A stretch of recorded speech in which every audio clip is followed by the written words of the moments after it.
अगले क्वेश्चन की तरफ आएँ, देखें सवाल क्या कहता है। Figure illustrates plane figures made of thin conductors which are located in a uniform magnetic field directed away from a reader.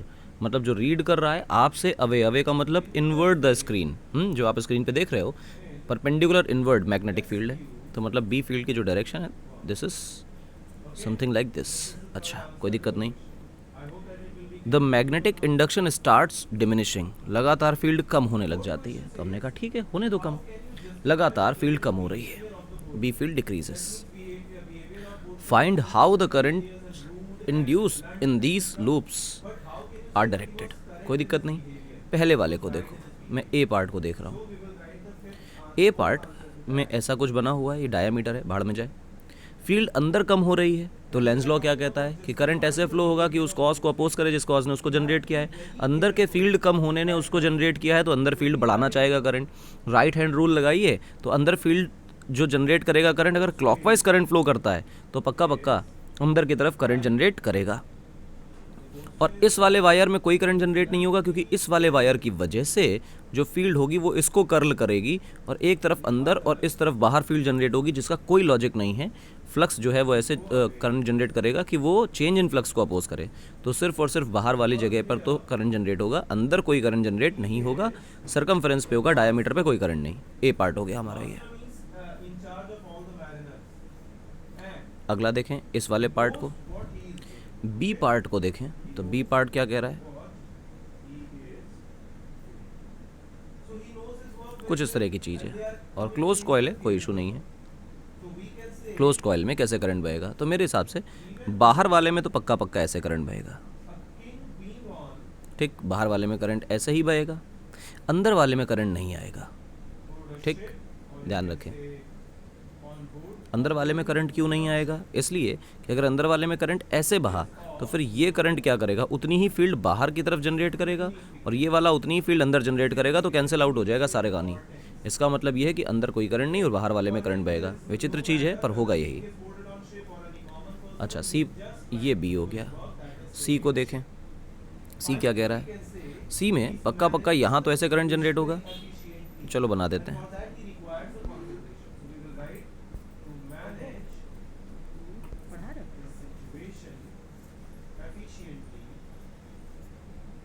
यहाँ पे ये लगा हुआ है, ठीक, यहाँ पे करंट एंटी क्लॉकवाइज, इसमें भी करंट एंटी क्लॉकवाइज, और यहाँ पे नो करंट। समझ आए, दोनों में करंट एंटी क्लॉकवाइज, और उसमें कोई करंट नहीं बहेगा। लास्ट वाले ड्रामेबाजी को देखिए, यहाँ करंट ऐसे बहेगा, मैं चेंज कर देता हूँ, ये करंट ऐसे बहेगा, ये करंट ऐसे बहेगा, और क्योंकि आपने इस वायर को ऐसे घुमाने के बाद ये घुमा दिया है, तो गौर से देखो, अगर करंट यहाँ से यहाँ आ रहा है तो एक ही तरीका है कि यहाँ से ऐसे करंट वापस आएगा, क्लोज लूप है, करंट तो बहेगा ही बहेगा, ये इस तरह से, ठीक है ना। ये है करंट की डायरेक्शंस। ये भी क्वेश्चन हो गया। अगले क्वेश्चन पे आए, क्या कह रहा है, एक कॉइल है ए बी सी, ये ए सी डी, ठीक है, उसमें ऐसे एंटी क्लॉकवाइज, ऊपर से देखने पे एंटी क्लॉकवाइज करंट बह रहा है, एन टर्न्स का है, हमने कहा ठीक है। रेडियस उसकी कैपिटल आ रहा है, हमने कहा वो भी ठीक है। आई करंट फ्लो कर रहा है, हॉरिजॉन्टल प्लेन में रखा है। K is a very small horizontal conducting ring, ये ऑफ रेडियस स्मॉल आर, इसकी रेडियस नहीं लिखी हुई है, मैं लिख देता हूँ, this is small R, place this distance Y nought from the centre of the coil vertically above the A C D, ठीक है। Find an expression for the E M F established when the ring K is allowed to fall freely, जब इसको free fall कराया जाएगा तो क्या होगा ये बताना है। तो वेलोसिटी और वाई के टर्म में बातें करनी है, चलो करते हैं। मान लो कि जब इसको ड्रॉप किया गया, ड्रॉप करते करते करते करते किसी वक्त ये नीचे के सेंटर से किसी वाई सेपरेशन पे पहुंच गया, और इस वक्त गिरते हुए इसकी वेलोसिटी लेटस से v हो गई, भाई जीरो से छोड़ा गया और इसकी वेलोसिटी हो गई v, ठीक है। जो ईएमएफ इंड्यूस्ड होता है उसकी वैल्यू होती है d phi by d t. तो फर्स्ट ऑफ ऑल आपको फाई का फंक्शन ज़रूर निकालना है। गौर से देखें, तो एक बात तो तय है कि जो मेरा ये कॉइल है इसका एरिया चेंज नहीं हो रहा, लेकिन जो जब इसको आप चेंज करोगे इसकी दूरी को, लगातार ये गिर रहा है v वेलोसिटी से, तो continuously this separation is decreasing, और कॉन्टिन्यूसली जब सेपरेशन डिक्रीज करेगा तो magnetic field at the periphery of this coil is changing, ठीक. When the magnetic field changes at the periphery of the coil, then the flux is getting changed with time and EMF is established in the coil. ये तो simple सी बात है. तो मैं इसको minus लगाता हूँ, d/dt करता हूँ और फ्लक्स की जगह लिखता हूँ b इंटू ए. फिर मैं इसी को लिख लेता हूँ minus a d/dt of b. उसका लॉजिक क्या है कि एरिया तो भैया हमारा कांस्टेंट है. अब मैग्नेटिक फील्ड को चेंज करना है और डिफरेंशिएट करना है. गौर से देखो, क्या ये एक रिंग है? रिंग की एक्सिस पर मैग्नेटिक फील्ड लिख ले, बात बन जाएगी. हाँ, रिंग की एक्सिस पर जो मैग्नेटिक फील्ड होती है that is mu not I R square N by twice of R square plus Y square की पावर 3/2. किसी जनरल दूरी y पर अगर हैं तो इस जगह हम d लिखा करते थे, अब वो y हो गया है, क्योंकि जो सेपरेशन है वो तो हम y लिख रहे हैं इसलिए y कर दिया. अब बात आती है कि सर जी इसमें से अगर इसी मैग्नेटिक फील्ड को dB/dt कर लें तो अपनी तो बात बन जाएगी. तो हमने कहा यार बात तो बन जाएगी, अगर dB/dt कर लें, वही dB/dt ऊपर की इक्वेशन में रख दें, EMF एस्टैब्लिश जो होगा वो हमारा आंसर आ जाएगा. अच्छा, जरा इसको डिफरेंशिएट करिए, करते हैं. dB/dt is equal to mu बाहर, अच्छी बात, आई बाहर, अच्छी बात, आर स्क्वायर बाहर, अच्छी बात, एन बाहर, अच्छी बात, 2 बाहर, बहुत अच्छी बात. अब बचा d/dt of R square plus Y square की पावर 3/2, ये बचा. अब जब इसको डिफरेंशिएट करोगे तो क्या आने वाला है? आई होप अब इतना तो क्लियर हो गया होगा कि इस सवाल में बचा कुछ भी नहीं है. तो चलो लिखते हैं mu not I R square N by 2 into 3/2, और फिर ये नीचे आ जाएगा R square plus Y square पूरे की पावर 5/2.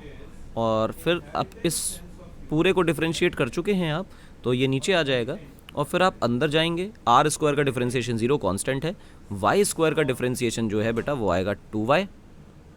कोई दिक्कत वाली बात तो नहीं. वाई स्क्वायर के बाद फिर भी dy/dt बचेगा, क्योंकि आप y के रिस्पेक्ट में डिफरेंशिएशन नहीं, t के रिस्पेक्ट में डिफरेंशिएशन कर रहे हैं. तो जब तक y नहीं मिल जाता, चेन रूल कहता है कि आप डिफरेंशिएट करते रहें. तो हमने कहा ठीक है. अब ये जो टर्म dy/dt आपने एंड में लिखा है, this dy/dt is nothing but the velocity of coil, जिस वेलोसिटी से वो किसी इंस्टेंट पर गिर रही है.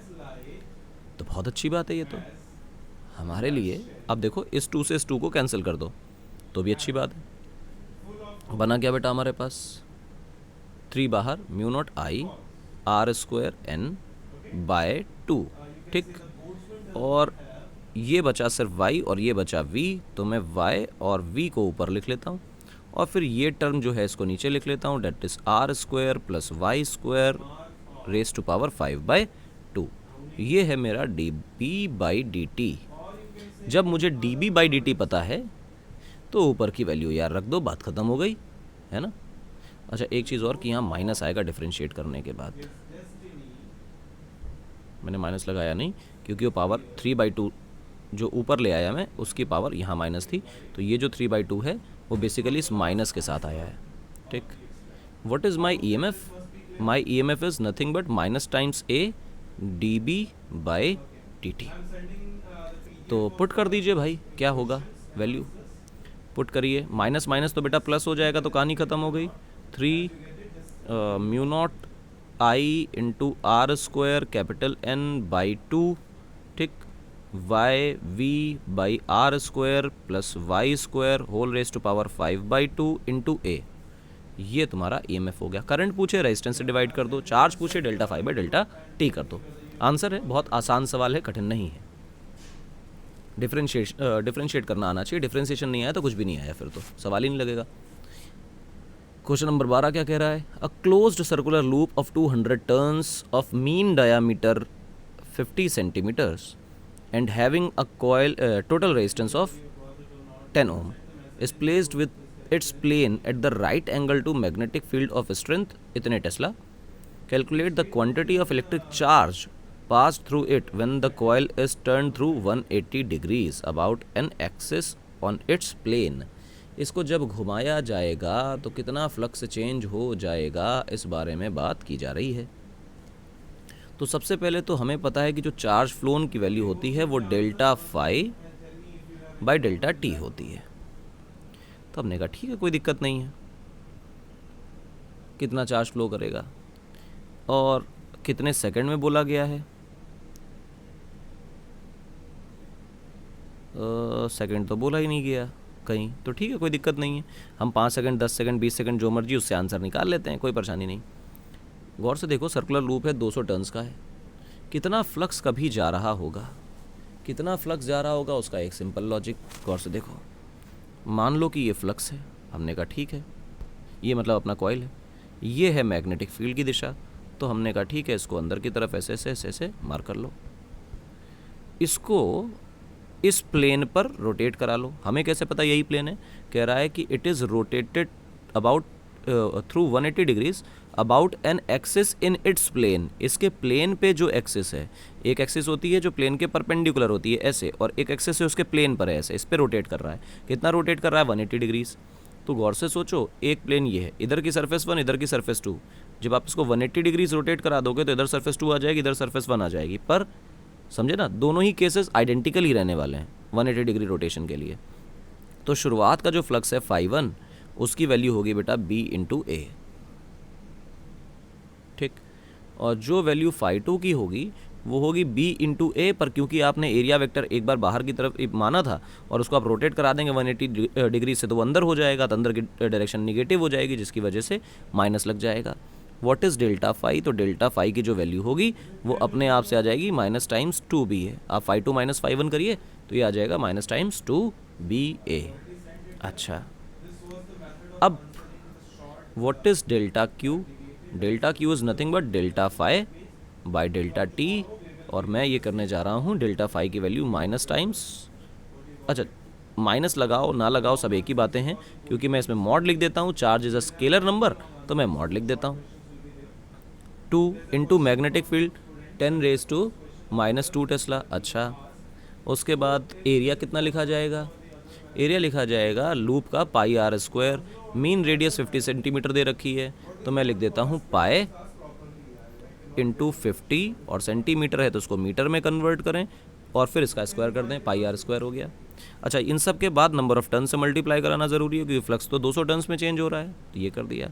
Divided by time, let's say मैं 10 सेकेंड्स लेके चलता हूँ। आप कितना टाइम ले सकते हैं? जितना सवाल में दिया हो। अगर नहीं दिया तो टी में छोड़ दें, क्योंकि मेरी अब शीट है भैया, पता है कि फ़ोटो में नहीं आया है, पर ये सवाल के अंदर 10 सेकंड का टाइम अगर नहीं दिया सवाल में, गलती से प्रोवाइडेड नहीं है, आप 10 सेकंड 5 सेकंड कुछ भी लेके डेटा निकाल दीजिए, वरना टी पर छोड़ दीजिए। Solve it and get the result. अब तो सॉल्व ही करना बचा है, कैलकुलेशन आपका काम है, कंसेप्ट हमारा काम है। अगले सवाल पे आइए। सेक्शन सी क्या कह रहा है? कह रहा है पहला सवाल, एक मेटालिक वायर है PQ, आपको दिखाई दे रहा है, वर्टिकल वायर है, 1 सेंटीमीटर की लेंथ है, नहीं बहुत अच्छी बात।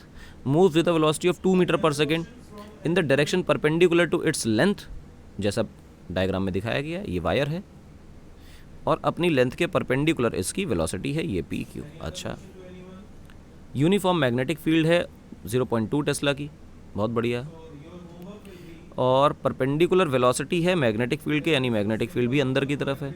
Find the EMF induce between the ends of the wire which and will be positively charged. तो हमने कहा कोई परेशानी नहीं है, आइए देखिए, ये भी है और इनवर्ड है मैग्नेटिक फील्ड, तो हमने कहा अच्छी बात है, इनवर्ड है मैग्नेटिक फील्ड, क्या करोगे? तो करना कुछ नहीं है, ये तो मोशनल EMF का काम है।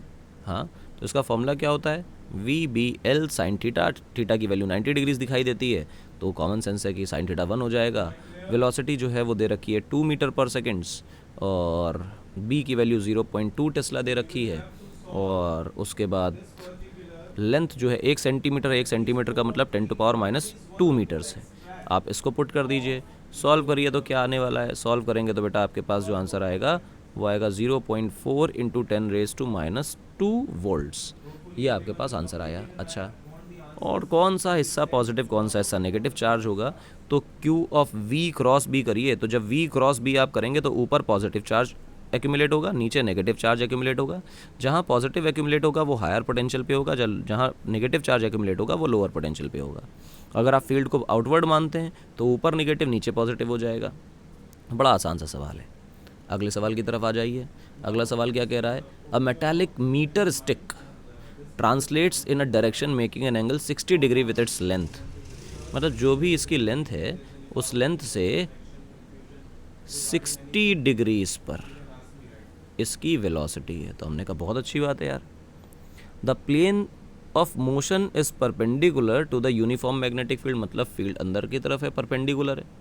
अच्छा, और बी फील्ड की जो वैल्यू है दैट इज 0.1 टेस्ला। हमने कहा ये भी अच्छी बात है।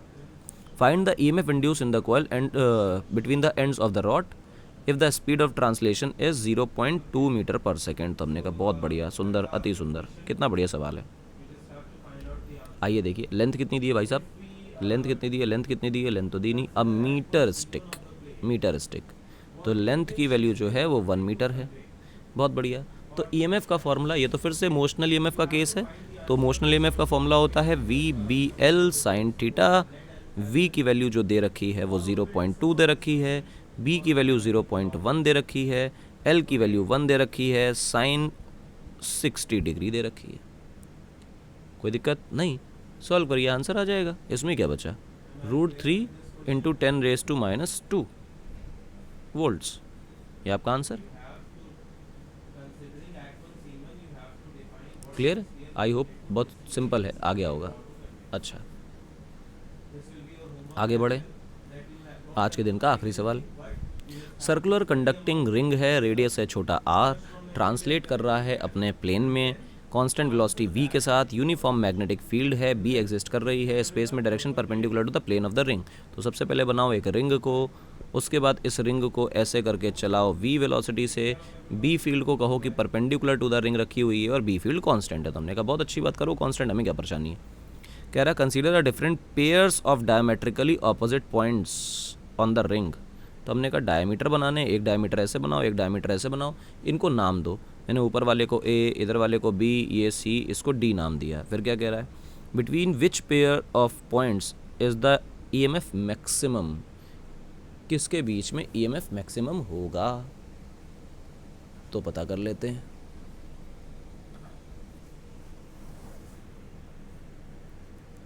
और दूसरा क्या कह रहा है? किसके बीच में EMF मिनिमम है। फॉर्मूला होता है BVL sine theta. Sine theta तो ख़त्म हो गया, जाने दो। जिसके बीच में लेंथ मैक्सिमम होगी उसका जो साइन थीटा ही कर लेते हैं, जिसकी लेंथ मैक्सिमम होगी उसका EMF मैक्सिमम होगा, क्योंकि सबके लिए B फील्ड और V कांस्टेंट है। अब थीटा पे बात करते हैं। अगर मेरा थीटा 0 डिग्रीज हो जाए तो फिर EMF 0 हो जाएगा, 0 से छोटा EMF हो नहीं सकता। थीटा किसके बीच होता है? थीटा होता है वेलोसिटी वेक्टर और लेंथ वेक्टर के बीच में।